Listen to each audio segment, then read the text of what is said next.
Good morning, Europe. It's Monday, the 11th of June. Our top stories for you. Pomp and spectacle. All eyes on Singapore as the leaders of the U.S. and North Korea arrive amid heightened security ahead of their historic meeting. We'll talk to our correspondent live in Singapore. Plus, over in the Cube, our social media news desk. So what's it like behind the scenes? And crucially, what are North Koreans hearing? We'll have the latest for you here in the Cube.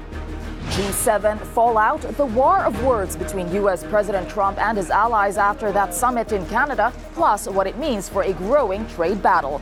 And stranded at sea, 600 migrants are refused entry to Italy and Malta after a dramatic rescue. Our Andy Borges was on board that rescue boat, and we have her exclusive report.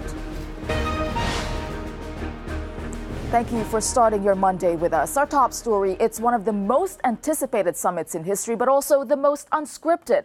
In less than 24 hours, U.S. President Donald Trump will meet North Korean leader Kim Jong-un. Expectations are high for this historic meeting following a weekend of high-profile arrivals. Euronews journalist Evelyn Laverick has this report. He's on a mission of peace, according to Donald Trump, as he arrived in Singapore ahead of Tuesday's summit, which had been billed as nothing less than historic. With the US president using phrases such as, "This is a one-time shot for North Korean leader Kim Jong-un," and "I'll know within the first minute if Kim is serious," the drama is all set for the unprecedented get-together. Earlier, Kim had been welcomed by Singapore's Prime Minister Lee Hsien Loong.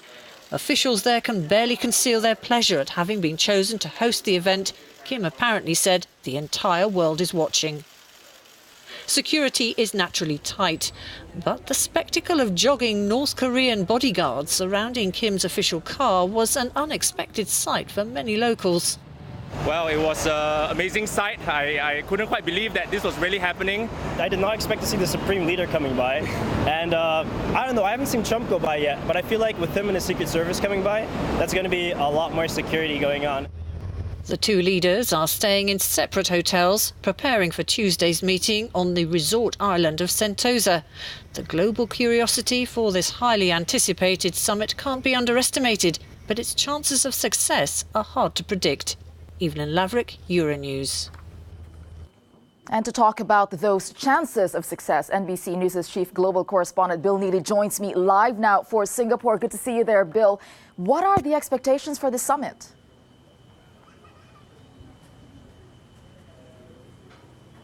Well, that's a very good question. Right at this moment, Donald Trump is meeting Singapore's Prime Minister, of course, the host of this summit, and he's already thanked him. He was up early this morning tweeting and saying there's excitement in the air. For him, he says this is a great opportunity for North Koreans to have peace and prosperity.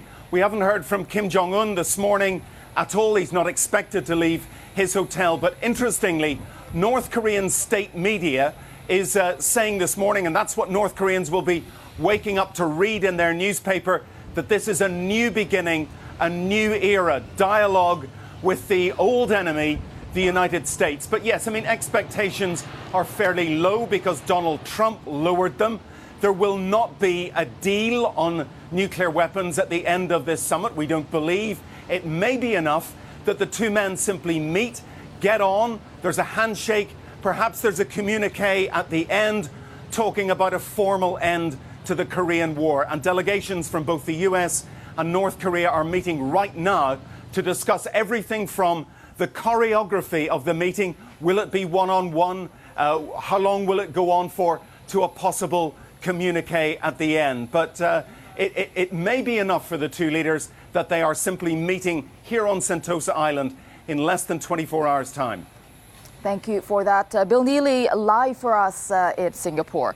And we will have live coverage of the summit beginning early tomorrow morning. The summit begins at 3 a.m. Central European Time. That's 1 a.m. GMT. And you can watch it right here on Euronews and Euronews.com. Well, as the U.S. president prepares for the North Korean summit tomorrow, he's still reacting to another summit over the weekend, and it's one that ended badly. Let's head over to the Cube where Alex is waiting for us. Alex? I am, Tessa. He might be in Singapore, but Donald Trump is still looking back, as we were saying there, to his time in Canada, to his time at the G7, a meeting which has been described as disastrous in the way it ended. And he's had a busy morning, Donald Trump. He's had a flurry of tweets. Just take a look at his Twitter feed. You'll see from Singapore, he's been tweeting several times about that weekend. Let's pull up some of these explosive tweets. This one here from this morning. Fair trade is now to be called fool trade if it's not reciprocal. Then at the bottom here, he's having a go at Justin Trudeau, saying he's acting hurt when he's called out on unfair trade. Then there's also NATO, another topic we know Donald Trump likes to talk about. He says here that the United States is paying for almost all of NATO, and the same countries are ripping the United States off. So how did we go from this image on Friday, the G7 family photograph, to that war of words in the fallout from the summit? Well, you could say it all began at a press conference Justin Trudeau gave to wrap up the G7. Donald Trump had left by that point to go to Singapore. He was leaving early. Now, Justin Trudeau in that press conference said that there were shared values among the leaders, but particularly focused on US tariffs, and said those were frankly insulting. Donald Trump picked up on that and tweeted on his way to Singapore that Justin Trudeau of Canada acted meek and mild during their G7 meetings, only to give a news conference after that he said was dishonest and weak. So the idea here is that Justin Trudeau, to Donald Trump's face, was, according to the president anyway, weak and mild, and then he gave this fiery press conference. That started a war of words. Donald Trump's advisors, one here on Fox News, saying there's a special circle in hell for people like Justin Trudeau, foreign leaders who mess around President Trump. That drew a very interesting response from Donald Tusk, who actually said, no, there's a special place in heaven for Justin Trudeau. Thanks for the weekend. I just want to end on this photograph, which many people say sums up that weekend. From Angela Merkel, Donald Trump sitting down here, surrounded by the leaders and his advisor, John Bolton. Angela Merkel staring down. The emphasis here seemingly suggesting Donald Trump is isolated from this pack. What do you think of this image? What do you think of these tweets? Let us know using #TheCube. Some say that photo sums it up, though. Thanks, Alex, for that. And for more on what this means for the future of Europe-US relations, I'm joined by our correspondent, Alistair Sanford, in the studio. Alistair, we saw the war of words, but now we're talking about a possible trade war. Is that inevitable now? Well, Tessa, quite possibly, if you take things at face value. We've seen that new Trump tirade on Twitter about trade, saying change is coming. He has said in the past that trade wars are good. You can win them. Now, for the leaders of Europe and Canada and Mexico, they may not like the idea of a trade war, but they've also promised retaliatory measures, and can they back down now? There are fears, of course, that Trump may go further and target the car industry, which would be potentially very damaging for Europe in particular. We know that with steel and aluminium, he's cited national security as the justification for it, invoking this old law that's more than 50 years old. Can he do that with cars? That, of course, remains to be seen.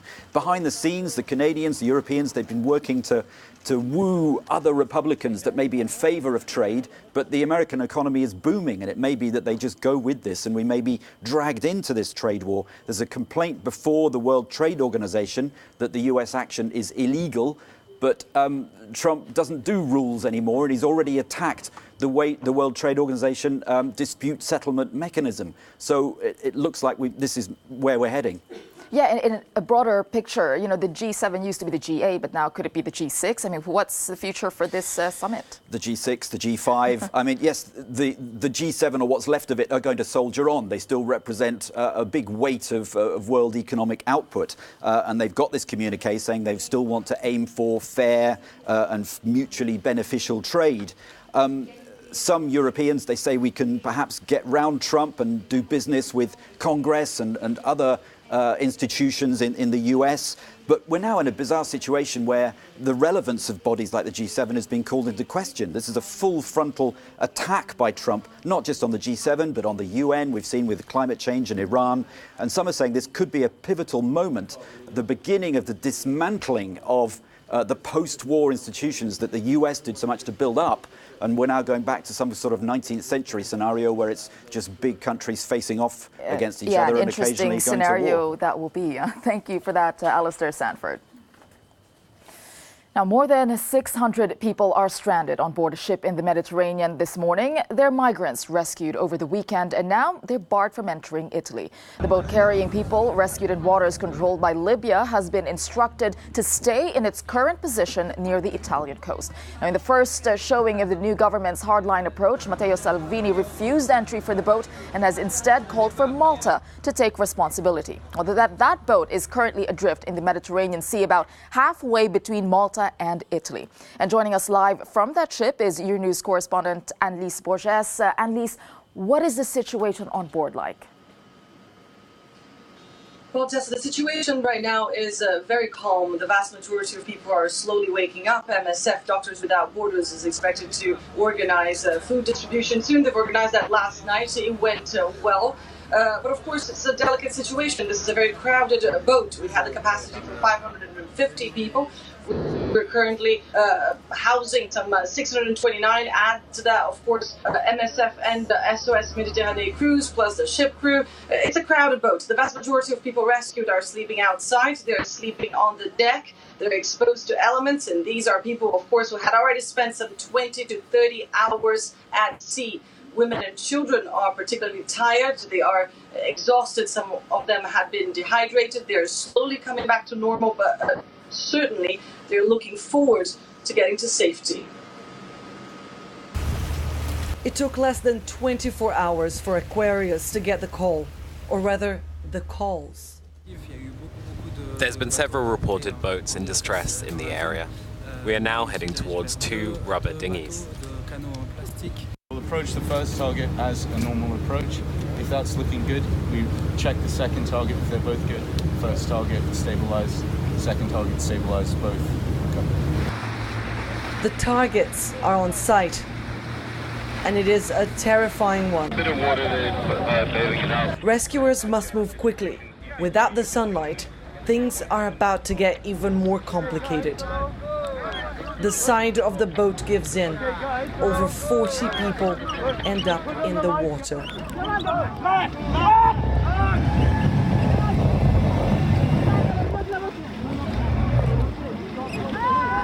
What follows is a complex operation.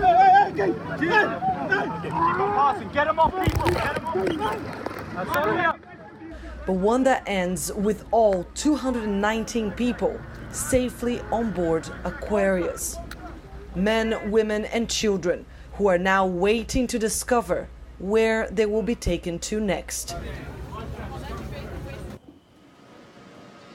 And so Doctors Without Borders and SOS Mediterranean say the situation is under control. We can stay put here for a few days if necessary, but they are, of course, urging authorities to make a decision as soon as possible so that these people can finally disembark. Yeah, so is it any clearer where they're going to be headed next, or what's next for them? Not for the moment, Tessa. We have not received any kind of instruction since early this morning. We have yet to learn which port will be determined by Italian authorities. We have learned that the Maltese authorities have said that they are not going to collaborate. They are not going to take in these people. So now the ball is back on Italy's court. But they have yet to contact us here on the Aquarius this morning to let us know which one will be the port of safety for all these people. All right, thank you for that, Annelise Borges, reporting live there. And still to come on Good Morning Europe, how the rape and murder of a teenage girl in Germany has ignited a political debate over immigration. Our correspondent will join us with all the details. Plus, from theCUBE, our social media news desk. So beyond all the official details, how are people in Singapore dealing with the summit? Well, feast your eyes on this. We'll have all the details here in theCUBE. But first, let's look at your weather.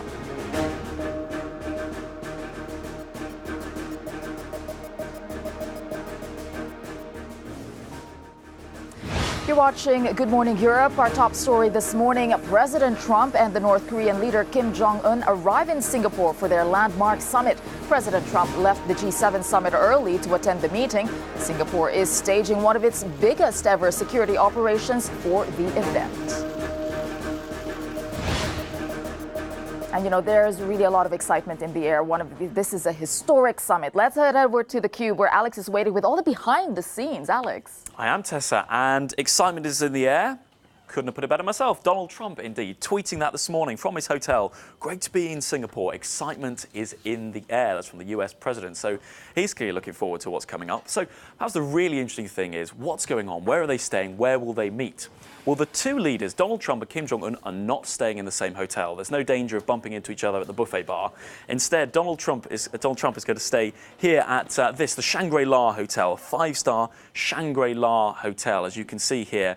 It's absolutely stunning. It's gorgeous. This picture tweeted by NBC journalist Philip Rucker. But where's Kim Jong-un staying? Well, Kim Jong-un is staying in the St. Regis Hotel in the presidential suite. This picture here showing rather lush interior. Now, this suite will set you back almost 7,000 euros a night. It's got a private gym, has all the bells and whistles. Now, this obviously raises the question of who's paying for this. North Korea in the past has it's been suggested they put pressure on their hosts to pay for events like this. So maybe Kim Jong-un might not pick up the bill. It's not clear at the moment. So what about across Singapore itself? What are people saying about it? I just want to pull this up. This is quite interesting. The marketing frenzy going on across the city. This is the burger for world peace, as you can see here. The United States flag, North Korean flag, blended in together. Just one of the marketing quirks, I suppose you could say, going on. Obviously, it's brilliant season if you're lookalikes. These two are making a killing over there. Hugely popular in the world media, holding their own unofficial Trump-Kim summit. But just on a serious point about North Korean media, this is the state newspaper, carries very little in the way of specific mentions about this summit, about Donald Trump. The speculation here is that North Korea is waiting for a decisive result to come out of this so that the paper can carry what's called here, what the tweet here says is propaganda, not speculation. So at the moment, North Koreans probably aren't enjoying as much information as we are. Well, they certainly aren't. But it seems very much that this is catching everybody's attentions. And there's a lot of discussion about what will happen in the days coming. So what do you think? Let us know using #TheCube. Thanks for monitoring all the reactions there, Alex and the Cube team. To Germany now. Angela Merkel is facing calls to tighten immigration rules after public outcry over a rape and murder case in which the prime suspect is an Iraqi asylum seeker. 14-year-old Susanna Feldman from Mainz near Frankfurt had been reported missing since May 22 and was found dead last Wednesday in a wooded area near train tracks. And I'm joined now by Euronews correspondent Jessica Saltz, who's just outside the police headquarters. Jessica, Ali Bashar, he has been at headquarters yesterday. Can you tell us why this case is causing so much controversy? Yes, well, the main suspect, Ali Bashar, was here yesterday in the police headquarters in Wiesbaden, where he had a 6-hour-long hearing with prosecutors, during which he confessed to the murder of Susanna Maria Feldman, although he has denied charges of raping her. Bashar said that the two had been quite friendly, but on this particular day, they had gotten into an argument. She had fallen and hit her face, and he was worried that she was going to report him to the police. This is as much as we know so far on a particular motive by Ali Bashar. The investigation is still ongoing, but of course a case like this weighing very heavily on public opinion at a time when migration is a huge political sensitive issue at the moment. The idea of a refugee who was actually denied a refugee asylum in Germany, was able to kill an innocent young German girl, has really given a lot, played into the hands of the far right. The Alternative for Germany has pointed the finger of blame quite squarely at Angela Merkel and her migration policy. Yeah, and as you say, migration is a big topic in Germany. What is the political fallout of this case likely to be? Well, now that Bashar has confessed, of course, he is yet to be fully convicted. But of course, as I say, this is really going to affect public opinion. We've seen protests against migration over the past few days. There's expected to be another one happening tonight in the centre of Mainz, the city where Susanna lived. So this is really going to affect the public feeling towards migration at a time when there's huge questions about the German government's behaviour and attitude towards asylum and migration. Horst Seehofer, the Interior Minister, will be presenting his new tightened plans for asylum and migration tomorrow in Berlin, and he will be facing a lot of questions, especially about this case. All right, thank you for that, Jessica Saltz. We'll be back for a lot more, and that will be after a quick look at your weather. You're watching Good Morning Europe. Welcome back. Now, Rafael Nadal shed a rare emotional tear as he collected a record-breaking 11th singles title at the Roland Garros on Sunday. The Spanish world #1 defeated Austria's Dominic Thiem in straight sets. The victory gives Nadal his 17th Grand Slam and further cements his crown as the king of clay. And the dust will hardly have settled on his amazing performance before the demolition teams move in to start ripping out chunks of the old concrete to prepare for the stadium for a roof. Thank you for joining us today on Good Morning Europe. Do stay with Euronews and Euronews.com for all of your top stories, including the latest development ahead of the historic summit between the United States and Korea. But for now, we'll leave you with today's no comment and some of the incredible pictures we're seeing from Singapore, including this, the moment North Korean leader Kim Jong-un arrived.